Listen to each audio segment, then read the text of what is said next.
국빈 방문 이틀째를 맞은 윤석열 대통령이 미국 6개 첨단 기업이 한국에 19억 달러 투자를 결정한 투자 신고식에 참석해 아낌없는 지원을 약속했습니다. 또 해리스 미 부통령과 함께 나사 우주센터를 방문해 한미 동맹을 우주 동맹으로 도약시키겠다고 밝혔습니다. 한미 정상회담을 하루 앞두고 바이든 대통령이 2024년 대선 출마를 공식 선언했습니다. 국빈 방문 기간에 출마 선언한 이유에 대해선 한미 동맹 70주년에 대한 기대가 매우 크다는 말로 답을 대신했습니다. 전세 사기 피해자들을 지원하기 위한 특별법이 내일 발의됩니다. 하지만 야당은 피해자에게 우선 매수권을 주는 특별 법안에는 추가 대책이 필요하다고 강하게 맞서고 있습니다. 한교역 랜드마크라고 홍보하며 평당 1억 원이 넘는 고가에 분양한 상업시설에 부식 위험이 큰 불량 자재가 사용된 것으로 드러났습니다. 투자자들은 조만간 시행사와 시공사를 상대로 민형사 소송을 제기할 예정입니다. 경기도 시흥시 다가구 주택에서 흉기를 들고 이웃집 창문을 깨며 위협한 40대 남성이 추격전 끝에 경찰에 붙잡혔습니다. 한 달 전에 이사 온 이 남성은 이전에도 소란을 피워 경찰에 몇 차례 신고가 접수됐던 것으로 알려졌습니다. 어젯밤 면허 취소 수준의 만취운전자가 서울 간선도로를 30km 가까이 질주하다가 시민의 신고와 추격 끝에 붙잡혔습니다. 다른 차량과 접촉사고를 내고 도주하기도 했는데 차량 바퀴가 빠진 뒤에야 멈춰섰습니다. 시청자 여러분 안녕하십니까? 4월 26일 수요일 굿모닝 YTN 2부 시작합니다. 윤석열 대통령이 워싱턴의 알링턴 국립묘지를 참배하며 미국 국빈 방문 이틀째 일정을 시작했습니다. 윤 대통령과 부인 김건희 여사는 현지 시각으로 25일 미국 참전용사 등 22만여 명이 안장돼 있는 미국에서 두 번째로 큰 규모의 국립묘지를 찾아 헌화 참배했습니다. 윤 대통령은 특히 한국 전쟁을 비롯해 1, 2차 세계대전과 베트남전 전사자들이 안치된 무명용사 탑에 묵념하며 애도했으며 자유와 평화를 위해 헌신한 미군 용사들에게 경의를 표한다고 밝혔습니다. 윤 대통령은 헌화 후 전시실에서 한국전 참전 영웅을 기리는 기념패를 증정했는데 기념패에는 영원히 잊지 않겠습니다. 더는 잊히지 않을 겁니다라는 문구와 함께 한미 양국 국기와 한미동맹 70주년 로고를 새겼습니다. 수소와 반도체, 친환경 분야의 미국 6개 첨단 기업이 우리나라에 총 19억 달러 규모의 투자를 결정했습니다. 윤석열 대통령은 워싱턴에서 열린 투자 신고식에서 넷플릭스의 25억 달러 투자 결정에 대규모 투자에 깊이 감사하다면서 바이든 대통령과 한미 정상회담을 통해 첨단 산업 공급망 협력과 첨단 과학기술 협력을 더 굳건히 할 것이라고 강조했습니다. 또 한국에 마음껏 투자하고 큰 성공을 거두도록 규제 개선과 인센티브 등 아낌없는 지원으로 세계 최고의 투자 환경을 만들겠다고 약속했습니다. 윤 대통령은 이어 한미 비즈니스 라운드 테이블에 참석해 반도체와 전기차, 배터리와 인공지능 등 미래 첨단 산업 분야에 대한 주요 기업 간 협력 방안을 논의했습니다. 미국 측에서는 퀄컴과 램 리서치, IBM과 구글, 테슬라, 모더나 CEO 등이 대거 참석했고 우리나라에서도 삼성전자와 SK, 현대차와 LG 등 주요 그룹 대표들이 자리했습니다. 윤 대통령은 미국이 핵심 원천 기술 강국이고 한국은 세계 최고 수준의 첨단 제조 역량을 보유하고 있다면서 양국 기업의 시너지 효과를 기대한다고 밝혔습니다.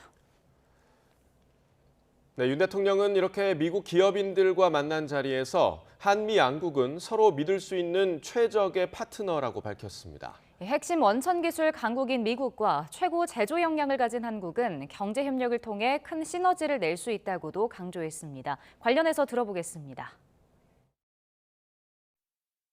한미 양국은 다양한 가치를 공유하고 경제적으로 긴밀히 연결되어 있는 만큼 안정적인 공급망을 구축하는 데 최적의 파트너라고 할 수 있습니다. 서로 믿을 수 있기 때문입니다. 우주, 인공지능, 양자, SMR 등 첨단 분야에 있어 양국 간의 협력이 중요합니다. 미국은 핵심 원천 기술 강국이고 한국은 세계 최고 수준의 첨단 제조 역량을 보유하고 있습니다. 그래서 양국의 협력은 상호 간에 큰 시너지를 낼 수 있습니다. 미래를 향해 전진하는 행동하는 한미 동맹을 양국 경제인들과 함께 구현해 나가고 싶습니다. 윤석열 대통령은 또 한미동맹 70주년 기념 오찬에 참석해 참전 용사들에게 훈장을 친수했습니다. 윤 대통령은 대한민국의 눈부신 번영은 미국의 희생과 헌신 위에 서 있다면서 랄프 퍼켓 예비역 육군 대령과 엘머 로이스 윌리엄스 예비역 해군 대령, 고 발도메로 로페즈 중위에게는 조카를 통해 훈장을 추서했습니다. 퍼켓 대령의 휠체어를 끌면서 직접 무대에 오른 윤 대통령은 최고 무공 훈장인 태극 무공 훈장을 수여했는데 우리 대통령이 외국 현지에서 무공 훈장을 친수하는 건 이번이 처음입니다. 행사에는 한미동맹의 상징인 벤 플리트 장군의 외손자와 백선엽 장군의 장녀가 참석했고 제2연평해전과 천안함 관련 용사들, 미국 전현직 장성들도 대거 자리했습니다. 윤석열 대통령이 백악관 인근 블레어 하우스 주변을 깜짝 산책했습니다. 윤 대통령은 워싱턴 시각으로 25일 미국 국빈 방문 이틀째 일정을 구상하며 숙소 주변을 산책했다고 대통령실이 사진과 함께 소개했습니다. 윤 대통령은 지난해 바이든 미국 대통령이 방한했을 때 선물한 모자와 선글라스를 쓰고 대한민국 야구대표팀 점퍼와 프로야구 개막전 시구 당시 신었던 국내 브랜드 운동화 차림으로 나섰습니다. 윤석열 대통령의 미국 워싱턴 포스트 인터뷰 보도에 오역 가능성을 제기하는 논평을 냈던 국민의힘 유상범 수석 대변인이 사실관계 확인에 미흡한 점이 있었다며 자신의 주장을 철회했습니다. 유 수석 대변인은 어제 YTN과의 통화에서 윤 대통령을 인터뷰한 워싱턴 포스트 기자가 SNS에 원문 녹취록을 공개한 것과 관련한 입장을 묻자 조금 더 신중을 기하는 논평을 내겠다며 이같이 밝혔습니다. 앞서 윤 대통령을 인터뷰한 워싱턴 포스트 기자가 공개한 녹취록을 보면 윤 대통령은 100년 전 일을 가지고 무조건 안 된다, 무릎을 꿇으라고 하는 것은 자신은 받아들일 수 없다고 말했습니다. 민주당 전당대회 돈봉투 의혹을 수사하는 검찰은 귀국한 송영길 전 대표에 대해 곧바로 출국 금지 조처를 내렸습니다. 그러면서도 당장 조사받겠다는 송 전 대표 측의 요구는 부르면 나오라고 일축했습니다. 구속영장이 기각된 핵심 인물 강내구 한국감사협회장은 나흘 만에 다시 검찰에 소환됐습니다. 나혜인 기자입니다. 귀국길 당장 자신을 부르라는 송영길 전 대표에게 수사엔 순서가 있다고 응수했던 검찰. 돈봉투 조달 경위와 규모, 수수자부터 특정하는 게 우선이라는 입장이지만 일단 송 전 대표가 다시 해외로 나가지 못하도록 출국 금지 조치부터 내렸습니다. 이미 9,400만 원어치 봉투 살포를 입증할 증거는 탄탄하다고 보고 최종 수혜자인 송 전 대표 수사에 대비해 선제 조치에 나선 것으로 풀이됩니다. 검찰은 앞서 압수수색한 윤관석, 이성만 두 현역 의원을 비롯해 전당대회 당시 송영길 캠프에 몸담았던 피의자들의 출국도 모두 금지했습니다. 송 전 대표 역시 귀국 직전 고발장이 접수되면서 자동으로 피의자 신분이 됐습니다. 송 전 대표는 후보가 선거 캠프 일을 일일이 챙기기 어려웠다며 아예 몰랐던 일이라고 주장하지만 직접 금품을 뿌린 게 아니냐는 의혹까지 제기된 만큼 수사는 불가피해졌습니다. 따라 누구 얘기를 하길래 그래서 참 열심히 하네요 그랬더니만 영길이 형 그러더라고.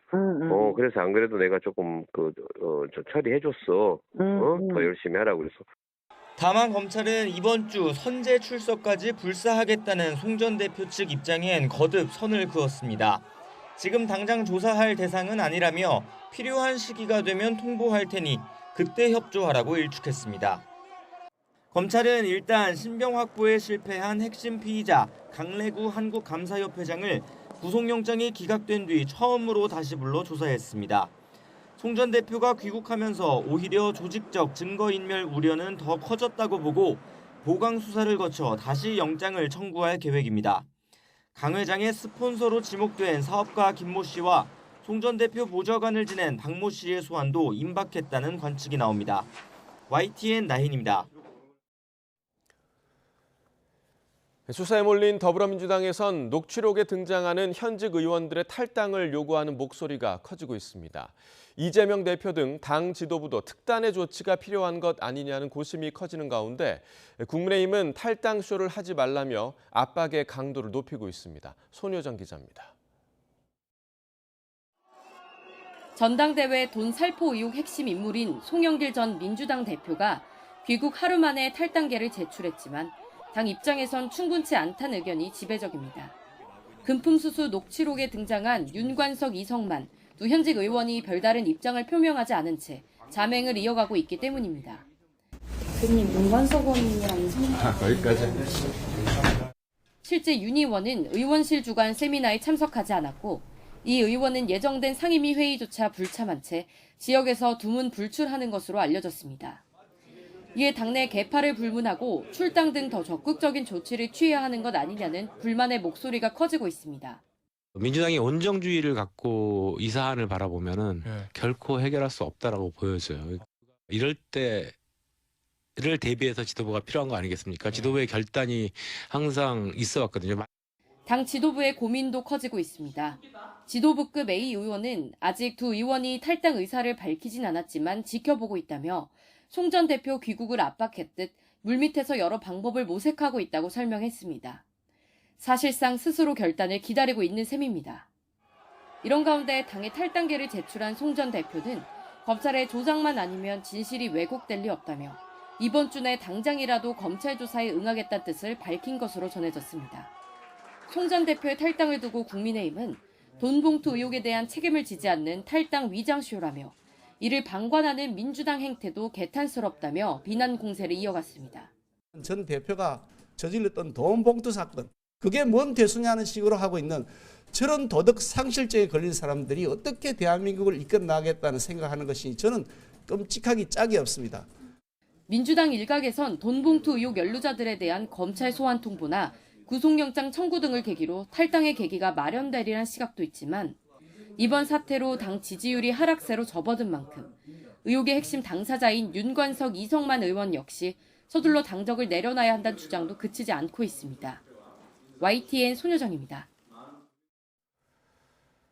이른바 쌍특검을 신속 처리한 건 패스트트랙으로 지정하기로 합의한 더불어민주당과 정의당이 오는 27일 본회의에 앞서 본격적인 후속 절차를 밟습니다. 민주당 진성준, 정의당 장혜영 원내수석 부대표는 오는 27일 국회 본회의에서 관련 안건을 표결에 붙이기 위해 오늘 신속 처리 안건 지정 요구서를 국회 의안과에 제출합니다. 요구서엔 대장동 50억 클럽 사건과 김건희 여사의 주가 조작 의혹을 규명하기 위해 특별검사를 임명하는 법안을 신속 처리 안건으로 지정해야 한다는 내용이 담길 예정입니다. 본회의에서 제적의원 5분의 3, 180명 이상이 찬성해 쌍특검이 패스트트랙으로 지정되면 소관 상임위인 법사위는 180일 안에 심사를 마쳐야 합니다. 윤석열 대통령과 정상회담을 하루 앞두고 바이든 미국 대통령이 다음 대선에 출마하겠다고 공식 선언했습니다. 왜 하필 국빈 방문 기간에 출마 선언인지에 대한 질문에 백악관은 윤 대통령의 방문과 한미동맹 70주년에 대한 기대가 매우 크다는 말로 답을 대신했습니다. 워싱턴 권준기 특파원입니다. 4년 전 대선 출마 선언일에 맞춰 재출마를 공식화하는 동영상을 올린 조 바이든 대통령. 극단적 트럼프 지지자들의 의사당 폭동 장면에서 시작하는 영상은 다음 대선을 민주주의와 자유의 가치를 놓고 벌이는 중요한 싸움으로 규정했습니다. This is not a time to be complacent. That's why I'm running for re-election. 바이든 대통령은 출마 선언 이후 첫 공식 일정으로 북미 건설 노동조합을 찾아 지지를 호소했습니다. 특히 주요 경제 성과로 인플레이션 감축법과 반도체법을 내세우며 미국의 제조업 부흥을 약속했습니다. And union workers are going to finish the job. And as we rebuild America, we're going to continue to buy America. Buy America. 하지만 대선 가도가 순탄치만은 않을 거라는 전망도 나옵니다. 낮은 지지율의 아들인 헌터 바이든과 관련한 비리 의혹 수사가 본격화하고 있기 때문입니다. 이미 역대 최고령인 나이도 적잖은 변수입니다. A second term, he'll be closer to 90 than he will be to 80. And this raises lots of concerns, justifiable concerns in my view, about his ability to fulfill all the obligations of the office. 윤석열 대통령 국빈 방문 기간 출마 선언으로 정상회담에 대한 주목도가 떨어지지 않을지 질문해 백악관은 이번 국빈 방문과 한미동맹 70주년에 대한 기대가 매우 크다고 답했습니다. 그러면서 윤 대통령 국빈 방문이 한국과의 글로벌 동맹을 강조하는 계기가 될 거라고 강조했습니다. President Yoon's leadership on his perspectives, not only in the region but around the world, and about the manner in which the Republic of Korea has truly become, as I've said earlier, a force for good in the world. That's going to be our focus this week. 뉴욕타임스는 윤 대통령의 국빈 방문이 이루어지고 있는 가운데 바이든 대통령이 한국민을 화나게 했던 인플레이션 감축법을 자신의 치적으로 내세웠다고 지적했습니다. 워싱턴에서 YTN 권준규입니다. 인천에서 전세 사기를 벌였던 건축왕 남모 씨가 수천억 원 규모의 동해안 개발 사업에도 손을 댔다는 소식 전해드렸는데요. 당시 강원도 산하의 동해안권 경제자유구역청 간부들이 남 씨에게 먼저 적극적으로 사업을 권유했다는 주장이 나왔습니다. 보도에 송세혁 기자입니다. 인천 지역이 주무되었던 남 씨가 동해시 망상 1지구 개발 사업권을 따낸 건 2018년 11월. 남 씨 측은 앞서 2017년 하반기 동해안권 경제자유구역청 투자유치본부장 A씨와 망상사업부장 B씨가 먼저 적극적으로 권유해 사업에 참여했다고 주장했습니다. 망상지구 개발 사업을 주도했던 A씨와 B씨 두 사람은 인천경제자유구역청 공무원 출신으로 2016년 동자청에 임용됐습니다. 강원도는 당시 경제자유구역청장과 A씨, B씨 등을 이번 감사의 핵심 인물로 보고 있습니다. 사업자 선정 당시 강원도 감사와 검찰 수사가 부실했던 것 아니냐는 지적도 있습니다. 최근 전세 사기 혐의로 구속된 남 씨는 망상지구 사업자 선정 때 총 자산과 직원 수를 부풀리는 등 서류를 허위로 작성한 혐의도 받고 있습니다. 앞서 3년 전 지역 주민들이 남 씨 회사의 허위 자료 제출과 특혜 의혹 등으로 춘천지검 강릉지청에 진정서를 냈지만 당시 검찰은 무혐의 처분했습니다. 2021년 최문순 지사 시절 강원도 역시 감사를 벌여 사업자 선정 과정에 문제가 없다고 결론을 내렸습니다. 5억밖에 통장에 없다는 거예요. 그러니까 이 5억 법인이 5억짜리 가지고 어떻게 7천억짜리를 사업을 할 수 있느냐. 남 씨 변호인은 일부 과장된 표현이 있을 수 있지만 투자 의향서에 적은 자산 규모 등은 사실과 부합한다고 해명했습니다. 또 전 본부장 A씨는 지난해 지병으로 숨졌고 지난해 말 퇴직한 전 부장 B씨는 연락이 닿지 않았습니다. YTN 송세혁입니다. 원희룡 국토교통부 장관이 전세 사기 피해 지원 대책을 종합한 이른바 전세 사기 특별법을 내일 발의하겠다고 밝혔습니다. 원 장관은 어제 서울 강서구 전세 피해 지원 센터를 방문한 자리에서 기자들과 만나 여당 원내대표단은 목요일이나 금요일 법안을 통과시키는 것까지 목표로 하고 있다면서 이같이 밝혔습니다. 선보상 후 구상 방안에 대해선 사기 피해를 국가가 떠안는 것은 가능하지도 않고 가능하더라도 사기 범죄를 국가가 조장하는 결과가 된다면서 얼마를 주고 사면 피해자가 만족하겠냐고 말했습니다.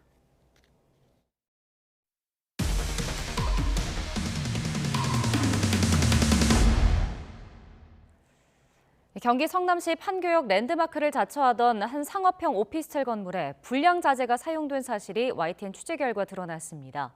실제 이 건물에서 자재를 떼어내 검사를 맡겼더니 철의 부식을 막는 아연 함량이 기준치의 절반 수준밖에 되지 않았습니다. 강민경 기자의 단독 보도입니다. 지난해 8월 입주를 시작한 경기 성남시 판교역의 한 상업형 오피스텔 건물입니다. 분양 당시 평당 1억 원이 넘는 높은 단가를 자랑하던 곳인데 알고 보니 이 건물에 쓰인 핵심 자재가 불량품이란 사실이 YTN 취재 결과 확인됐습니다. 문제가 된 자재는 벽과 천장에 마감재를 붙일 때 설치하는 철골 자재인 건축용 강제 받침재입니다. 지난 2021년 경기 이천 쿠팡 물류센터 화재 당시 마감재가 쉽게 떨어져 인명피해가 커진 만큼 이 자재는 녹슬지 않고 불이 붙어도 잘 타지 않는 게 중요합니다. 그러기 위해선 철의 산화를 막는 아연의 역할이 중요해서 국가기술표준원은 이 자재의 최소 아연 함량을 120 이상으로 규정하고 있습니다. YTN이 확보한 이 건물 천장의 건축용 강제 받침재 시험 결과지입니다. 아연 함량이 기준치보다 낮은 108밖에 되지 않습니다. 심지어 벽체 받침대의 아연 함량은 기준치의 반토막인 66에 불과합니다. 국가기술표준원은 이 자재의 아연 함량 부족에 대해 중결함이라고 지적했습니다. 쓰면 안 될 정도의 결점이 있는 건축 자재라는 겁니다. 아연이 기준보다 떨어지면 건물 수명이 단축되고 안정성에도 문제가 될 수 있다고 전문가들은 지적합니다. 철근의 부식이 굉장히 빨리 이루어지는 거죠. 아연 함량을 정해놨는데 그 함량이 미달한다는 것은 그만큼 건물의 수명이 더 단축된다는 것을 의미하는 거기 때문에 매우 크리티컬하고 위험한 거죠. 이 상가의 시공사는 국내 최대 대기업 계열사입니다. 판교역 랜드마크라는 홍보를 믿었던 투자자들은 배신당했다며 분통을 터뜨립니다. 초기에 그 판교의 명품 이런 주상복합으로 홍보를 해서 그 분양가로 분양을 했는데 현재 알고 보니까 불량 자재, 저급 자재를 사용을 하니까 이건 답답함이 금치 못하겠습니다. 시공사는 KS 인증 확인과 감리 승인 등 정상 확인 절차를 거친 뒤 제조사의 자재를 받아 쓴 것뿐이라며 문제를 파악하고 안전관리 조치를 하겠다고 해명했습니다. 현재까지 계약 취소를 원하는 투자자는 140여 명. 이들은 조만간 시행사와 시공사를 상대로 민형사 소송을 제기할 예정입니다. YTN 강민경입니다. 어젯밤 경기도 시흥시에서 흉기를 들고 이웃집 창문을 깨뜨리며 위협한 40대 남성이 경찰에 붙잡혔습니다. 경찰이 출동하자 옥상이나 배관을 타고 도주하기도 했는데요. 결국 경찰관의 테이저건을 맞고 검거됐습니다. 이준엽 기자가 보도합니다. 다가구 주택 2층 가정집 창문이 깨져 있습니다. 어젯밤 9시 10분쯤 같은 건물에 사는 45살 남성이 양손에 흉기 2자루를 들고 부순 겁니다. 한 달 전쯤 이사 온 남성은 이전에도 이웃에 소란을 피워 경찰에 몇 차례 신고가 접수된 것으로 전해졌습니다. 제가 너무 무서워서 창문을 얼른 닫고 락을 걸고 그리고 여기서 이제 112에 신고를 했죠. 그랬더니 그때부터 창문을 깨기 시작을 하면서 밖에서 막 욕을 하면서 뭐라고 하더라고. 경찰이 출동하자 남성은 흉기를 휘두르며 도주했습니다. 어떤 분이 도망가시고 계시더라고요. 그 뒤에 이제 경찰도 한 2-3명 분이 이제 쫓아가면서 이제 테이저건 쏘고 양손을 이렇게 사진을 들고 있더라고요. 도망가면서.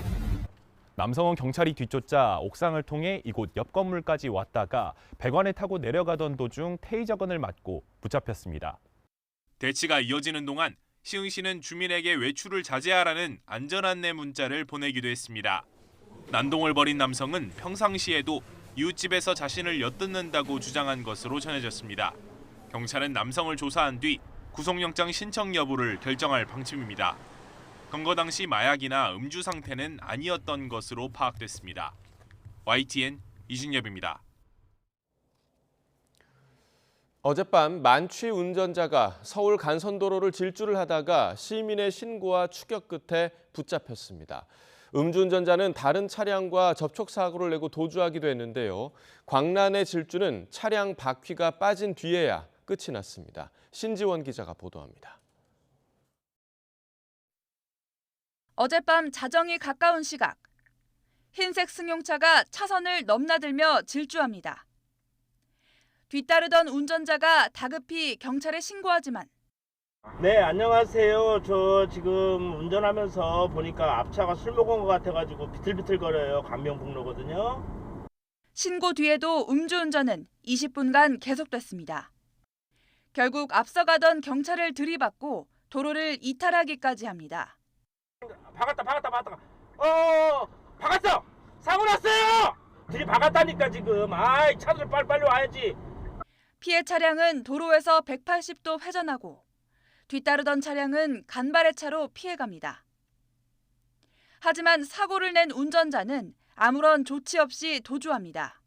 180 이상으로 밟고 있다고 합니다. 결국 음주 승용차는 사고 지점에서 3km가량을 더 가서 차량 바퀴가 빠진 뒤에야 멈춰 섰습니다. 타이어 빠졌다고요? 예, 타이어 빠졌어요. 경찰에 체포된 운전자의 혈중 알코올 농도는 면허 취소 수치였습니다. 만취 상태에서 서울 한복판을 30km 가까이 광란의 질주를 한 겁니다. 경찰은 운전자를 음주운전과 뺑소니 혐의로 입건했습니다. YTN 신지원입니다. 어린이 보호구역 교통사고에 대한 양형 기준이 마련됐습니다. 대법원 양형위원회는 그제 회의를 열고 어린이 보호구역에서 아이가 다칠 경우 최대 징역 7년 6개월, 또 사망할 경우에는 최대 징역 12년을 선고하도록 하는 내용의 양형 기준을 최종 의결했습니다. 또 운전자가 혈중 알코올 농도 0.2% 이상의 만취 상태였다면 치상은 최대 징역 10년 6개월, 치사는 15년까지로 늘어나고 여기에 시신을 유기하고 도주까지 한다면 최대 징역 26년까지 선고될 수 있습니다. 이번에 의결된 기준은 오는 7월 1일 이후 기소된 사건부터 적용됩니다. 케냐에서 사이비 종교 신도들이 집단으로 금식 기도를 하다 목숨을 잃는 충격적인 사건이 벌어졌습니다. 굶어 죽어야 예수를 만날 수 있다는 목사의 말에 현혹된 건데 지금까지 90여 명이 사망했습니다. 류재복 기자의 보도입니다. 흙무덤을 파자 시신이 무더기로 나옵니다. 300만 제곱미터 크기 샤카홀라 숲에서 60개 넘는 흙무덤이 발견됐습니다. 지금까지 3분의 1가량 수색했는데 벌써 90명 넘는 사망자를 찾았습니다. 이른바 기쁜 소식 국제교회란 종교 집단의 신도들입니다. 이 교회 목사는 스스로 굶어 죽어야 예수를 만날 수 있다고 현혹했습니다.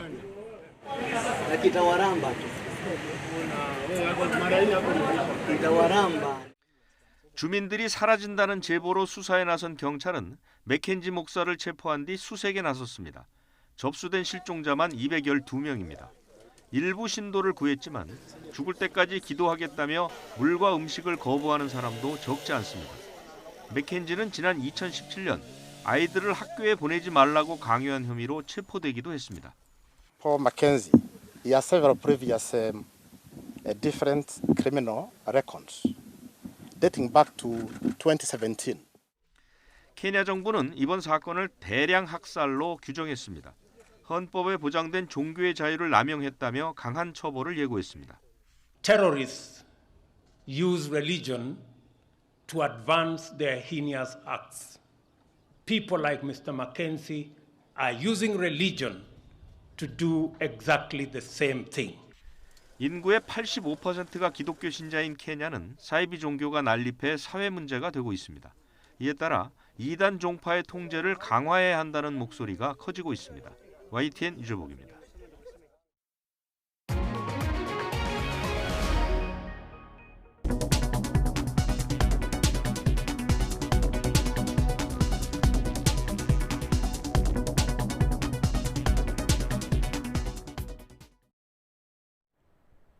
네, 오늘 아침 휴대가 편한 작은 우산 챙겨 나오셔야겠습니다. 지금 서울에는 약하게 빗방울이 떨어지기 시작했는데요. 서울 등 수도권은 출근길 무렵 아침까지 1에서 5mm의 약한 비가 이어지겠습니다.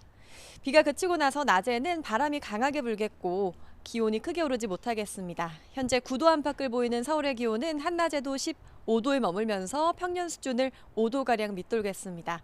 외투 잘 챙겨 입고 나오셔야겠습니다. 오늘 서울 등 수도권 지역은 아침 9시 무렵까지 1에서 5mm의 약한 비가 이어지겠고요. 강원과 충청, 전북 동부는 오전 한때, 강원은 낮까지 비가 이어지겠습니다. 오늘 낮에는 비가 그치고 차츰 맑은 하늘이 드러나겠습니다. 오늘 아침 충청 이남에는 200mm 미만의 짙은 안개가 끼어 있습니다. 출근길 차간 거리를 넉넉히 유지하고 안전 운전하셔야겠습니다. 오늘 아침 어제만큼 꽤 쌀쌀합니다. 현재 기온 서울은 9.7도 등으로 대부분 지역이 10도를 밑돌고 있는데요. 한낮에도 바람이 불면서 꽤 쌀쌀하겠습니다. 서울 15도, 대전 16도, 광주 17도로 평년 수준을 5도에서 6도가량 밑돌겠습니다. 내일 아침까지 쌀쌀한 날씨가 이어진 뒤 낮부터는 기온이 크게 올라 일교차가 크게 벌어지겠고 주말에는 따뜻한 봄 날씨 속에 남부지방에는 비가 내릴 전망입니다.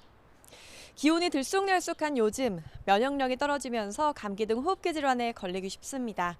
수분 섭취를 충분히 하는 등 건강관리 잘해주셔야겠습니다. 지금까지 상암동 야외 스튜디오에서 YTN 박현실입니다.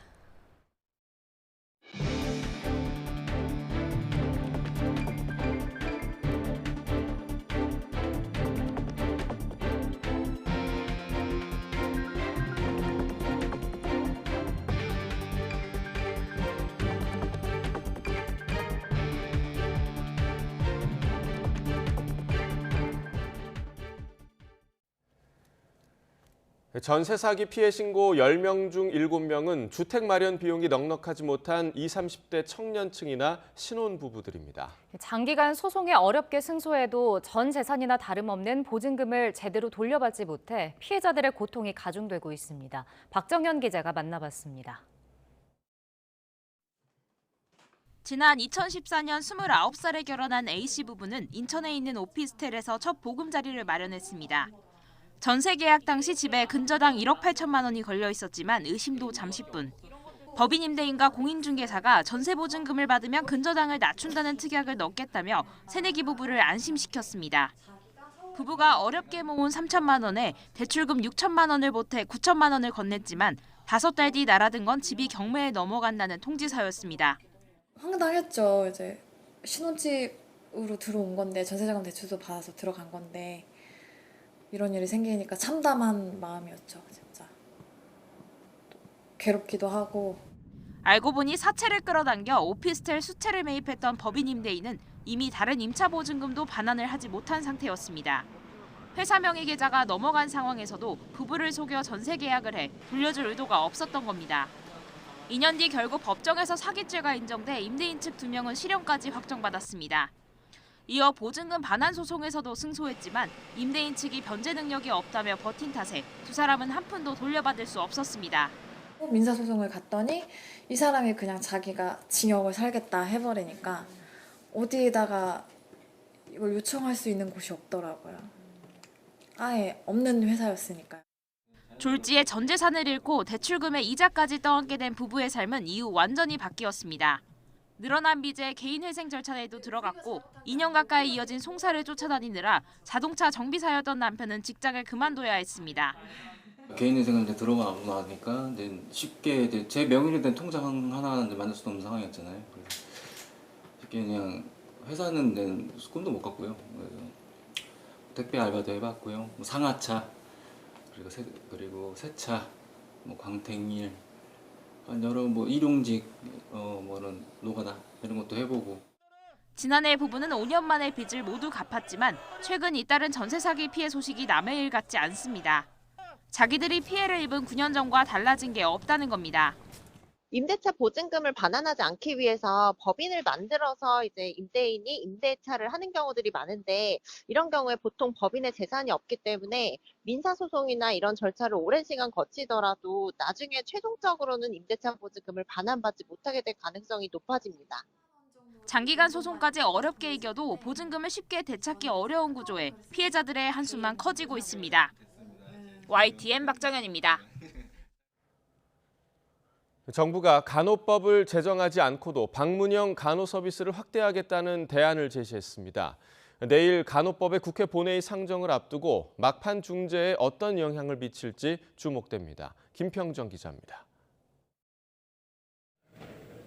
국회 본회의 표결을 코앞에 둔 간호법의 최대 쟁점은 지역사회라는 단어의 포함 여부입니다. 의료기관과 함께 지역사회에서도 간호행위를 할 수 있다는 문구를 놓고 간호협회는 가정방문 간호의 법적 근거로 꼭 필요하다는 입장이지만 의사협회는 간호사의 단독 개원이 가능할 수 있다며 맞서고 있습니다. 이에 정부는 간호법 제정 없이도 가정방문형 간호 서비스를 활성화할 수 있다는 대안을 제시했습니다. 지역 의료기관을 중심으로 방문형 보건의료와 돌봄 서비스를 제공하는 체계를 구축해 의사와 간호사, 물리치료사, 사회복지사가 한 팀으로 간호 서비스를 제공한다는 구상입니다. 방문형 간호통합제공센터 모형을 올해 중에 마련하고 내년부터 시범 사업을 실시하도록 하겠습니다. 이를 통해 의사의 왕진, 방문형 간호, 돌봄 서비스를 대상자의 욕구에 맞추어 제공할 계획입니다. 그러나 간호계는 현행 의료법과 정부의 유권 해석만으로는 방문 간호를 활성화하는 데 한계가 있다는 시각이 많습니다. 또 간호계가 간호 인력의 독립된 법 제정을 원하고 있는 만큼 이런 대안을 받아들일 가능성은 낮을 것으로 전망됩니다. 상급 종합병원에서 간호사 1명이 담당하는 환자 수를 현재 16명에서 5명으로 줄이는 방안도 그 시기를 못 박지 않아 구체성이 떨어진다는 지적이 나옵니다. 의사협회 등 13개 보건의료단체는 간호법이 통과되면 총파업에 들어갈 계획이어서 의료대란 우려까지 커지고 있습니다.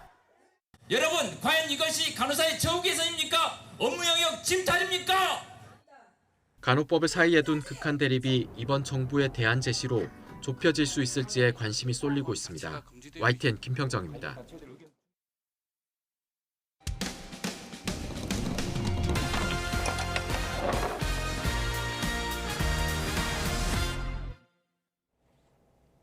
누군가 자신의 메일을 열어보고 비밀번호까지 바꿨다면 참 황당하고 불안하겠죠. 이런 일이 대학교 내부에서 벌어졌습니다. 홍성욱 기자가 취재했습니다. 강원도 춘천 한 대학에서 계약직으로 근무했던 A씨. 계약 만기를 열흘 넘게 앞둔 지난 2월 17일 황당한 일을 겪었습니다.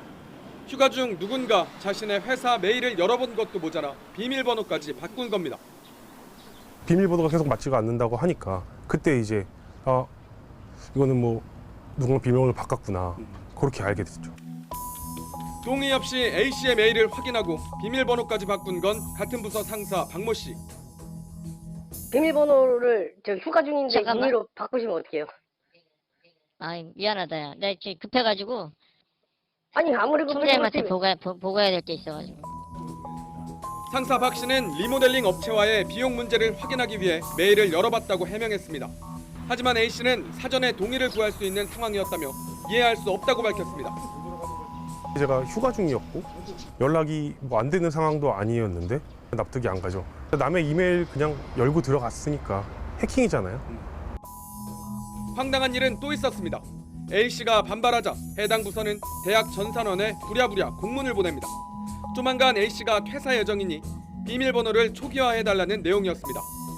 A 씨는 자신의 문제 제기 이후 대학 측이 뒤늦게 공문 처리해 사안을 덮으려는 것으로 의심된다고 밝혔습니다. 대학 측은 당시 A 씨가 사실상 퇴사를 결심한 것으로 보여 동의를 구하지 않았고 이후에 공문 처리한 것이라고 해명했습니다. 휴가 쓰고 나서 자리도 다 정리하고 주말에 와서 싹 다 책상도 정리하고 자기 짐도 다 가져갔어요. 그래서 저희는 이제 그렇게 인식을 하고 있었죠. 대학 측은 문제가 불거지자 사건에 관계된 직원들을 문책했다고 밝혔습니다. 근로자의 이메일에 무단으로 접속해서 그 내용을 확인하고 비밀번호를 변경하는 행위는 정보통신망법이 금지하고 있는 정보통신망 침해 행위에 해당합니다. 5년 이하의 징역 또는 5천만 원 이하의 벌금에 처해질 수 있습니다. A 씨는 자신의 메일을 동의 없이 확인한 박 씨와 대학 관계자들을 경찰에 고소할 계획입니다. YTN 홍석입니다. 경찰이 다음 달까지 서울 도심에서의 화물차 난폭 과속 운전을 특별 단속합니다. 경찰은 최근 3년 동안 서울에서 일어난 교통사고 사망사고 가운데 화물차 비중이 20%에 달한다며 다음 달 28일까지 도심을 통과하는 화물차에 대한 교통법규 특별 단속을 실시하기로 했습니다. 경찰은 화물차가 다른 차량보다 무겁고 높은 운전석 위치 때문에 사각지대가 많아 큰 사고로 이어지기 쉽다며 화물차 운전자의 안전운전을 당부했습니다.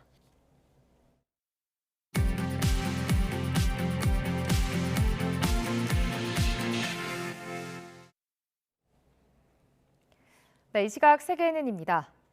트럼프 전 대통령이 패배한 미국 대선이 조작됐다고 선동하던 폭스뉴스 간판 앵커가 해고됐습니다. CNN 앵커도 같은 날 짐을 쌌는데 성차별 발언 때문이었습니다. 조용선 기자입니다. 미국 시청률 1위인 폭스뉴스의 간판 앵커 터커 칼슨이 해고됐습니다. 지난 2020년 대선 때 투표와 개표기가 조작됐다고 주장해 폭스뉴스가 1조 원대 배상금을 물어주기로 한 지 엿새 만입니다. I think Tucker Carlson was, had become a liability to the company, a financial liability, obviously. 트럼프 전 대통령과 함께 보수 진영을 이끌며 백인 우월주의와 반이민주의를 앞세워 인기를 끌었던 칼슨은 국회의사당에 난입한 시위대를 순교자로 치켜세우고 어쩔 수 없이 전쟁을 일으켰다며 친러시아적 발언을 했으며 코로나 백신을 나치의 의학 실험으로 불렀습니다. 칼슨의 갑작스러운 해고에 트럼프 전 대통령의 장남은 SNS에 충격적이라며 보수의 두 대표 인물이 함께한 사진을 올렸고 러시아 국영방송의 앵커는 이참에 대선에 출마하라며 응원했습니다. 진보 성격의 CNN은 황금 시간대 뉴스를 진행하던 앵커 돈 레몬과의 계약이 종료됐다고 알렸습니다. 레몬은 17년 동안 일했는데 경영진 가운데 누구도 자신에게 먼저 얘기해주지 않았다며 불만을 표해 사실상 퇴출당했습니다. 대선 출마를 선언한 니키 헤일리 전 유엔 미국 대사를 언급하며 여성은 40대가 전성기라고 말해 물의를 일으킨 여파입니다. This Nikki Haley thing, I think, really alienated him with the core CNN audience, where he implied that just because she was older, she was over the hill. I mean, that's cable news viewers are a little bit over the hill. 1조 원 배상을 부른 가짜 뉴스와 성차별 발언을 이유로 대형 방송사 간판 앵커들이 같은 날 퇴출당하면서 미국 언론계는 큰 충격을 받은 모습입니다. YTN 조용성입니다. 7달 연속 하락 행진을 이어가던 미국 집값이 반등한 것으로 나타났습니다. S&P 다우존스 인덱스는 미국 주요 도시의 평균 집값 추세를 측정하는 2월 주택가격지수가 1월보다 0.2% 올랐다고 밝혔습니다. 주택가격지수는 지난해 6월 정점을 찍은 뒤 올해 1월까지 하락세를 이어가다 2월 들어 상승한 것으로 가파르게 오르던 주택담보대출 금리가 올해 초 상당폭 내려간 영향으로 분석됩니다. 도쿄전력이 후쿠시마 제1원자력발전소 오염수를 방류하는 시설인 해저터널 굴착을 마쳤다고 교도통신이 보도했습니다. 해저터널의 길이는 약 1,030m며 후쿠시마 제1원전 오염수는 이 해저터널을 거쳐 원전 앞바다로 방류됩니다. 도쿄전력은 원전 부진의 설비를 포함한 오염수 방류 관련 설비 공사를 오는 6월 말까지 완료할 계획입니다. 과테말라 대통령이 타이완을 공화국으로 부르며 지지를 약속하자 중국이 반발하고 나섰습니다. 타이완을 방문하고 있는 알레한드로 잠마테이 과테말라 대통령은 환영식에서 타이완은 형제국이자 주요 동맹국이라며 타이완 공화국을 무조건 지지한다고 말했습니다. 중국 외교부는 182개의 국가가 중국과 외교 관계를 수립한 건 하나의 중국 원칙이 국제적 대의라는 걸 증명한다며 과테말라 정부는 사리 사욕을 위해 대세를 거슬러선 안 된다고 반발했습니다. 수단 수도 하르툼에서 홍역과 콜레라 병원체 등 위험물질로 인한 생물학적 재해가 발생할 수도 있다는 우려가 커지고 있습니다. 리마사이드 아비드 세계보건기구 WHO 수단 주재 대표는 정부군과 신속지원군 가운데 한 측이 위험물질을 보유한 국립공중보건연구소를 장악했다며 생물학적 재해 위험이 높다고 말했습니다. 아비드 대표는 현재 국립공중보건연구소에 접근할 수 없는 상황이라고 우려를 표했습니다. 지금까지 이 시각 세계인이었습니다.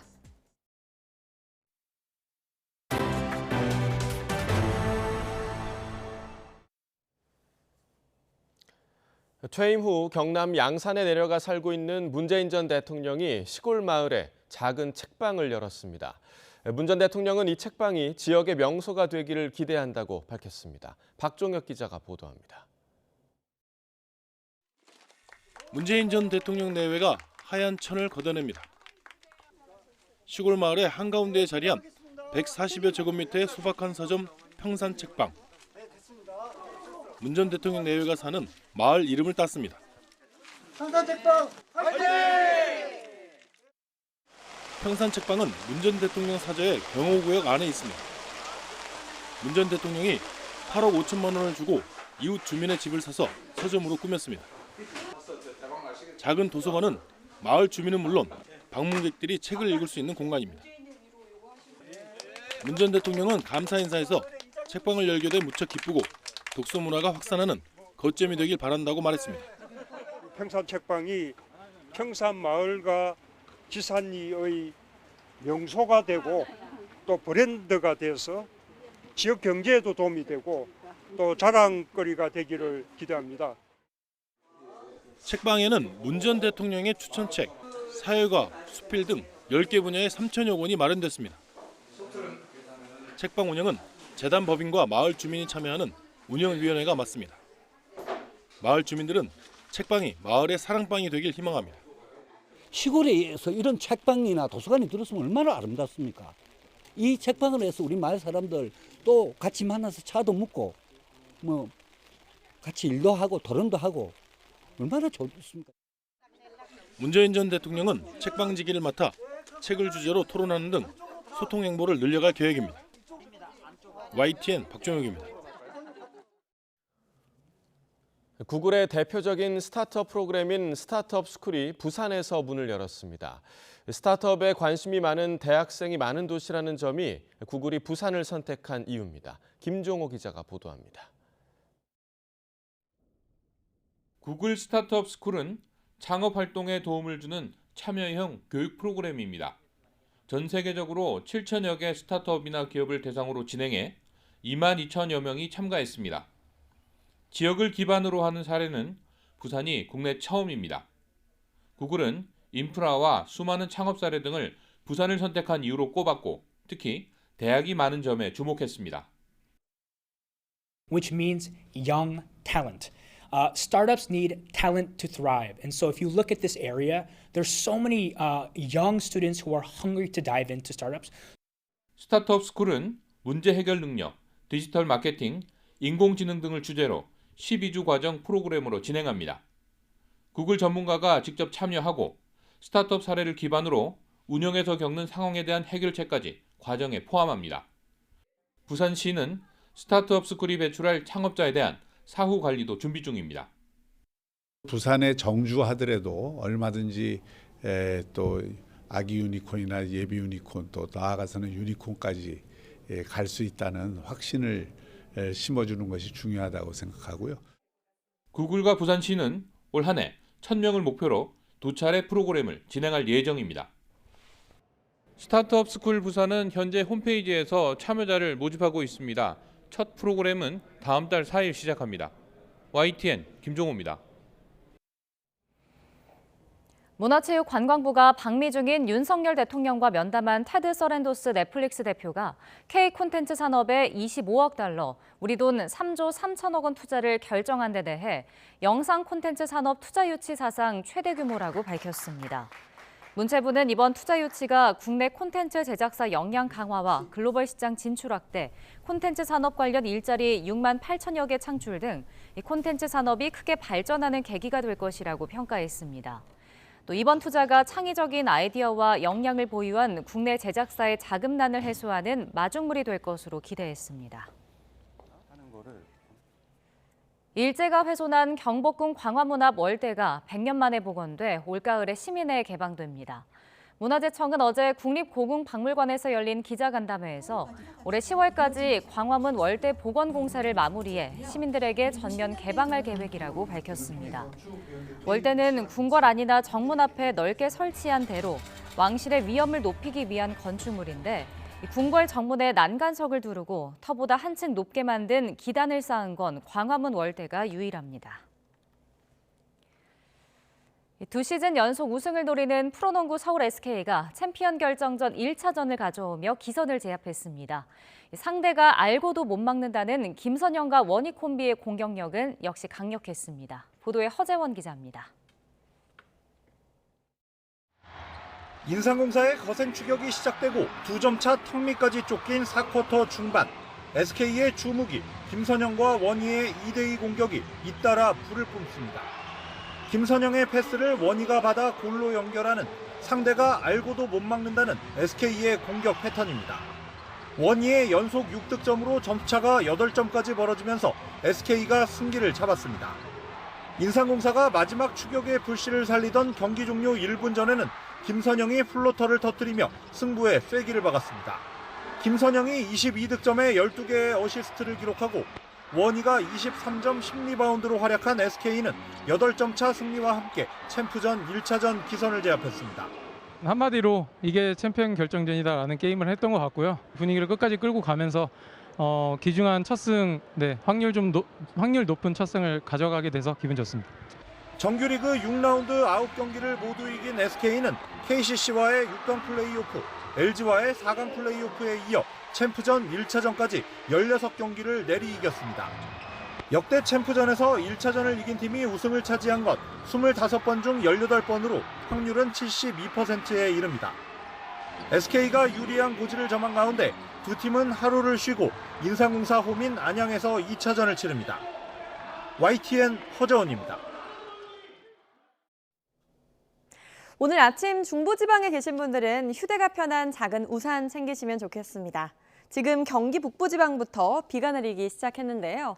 오늘 수도권은 출근길 무렵까지 강원과 충청 전북지방은 오전 한때 비가 이어지겠습니다. 비의 양은 5mm 미만으로 많진 않겠습니다. 오늘 한낮에도 바람이 다소 강하게 불면서 쌀쌀한 날씨가 이어지겠습니다. 지금 9.7도를 보이는 서울의 기온은 한낮에도 15도에 머물면서 평년 수준을 5도가량 밑돌겠고요. 내일 낮부터는 기온이 조금씩 오르면서 따뜻한 날씨를 되찾겠습니다. 위성 영상입니다. 오늘 아침 전국 하늘 구름이 많이 끼어 있습니다. 충청 이남 지방은 아침까지 안개가 짙게 끼겠습니다. 낮부터는 맑은 하늘이 드러나겠고 서울과 경기 서부는 건조주의보 속에 메마른 날씨가 이어지겠습니다.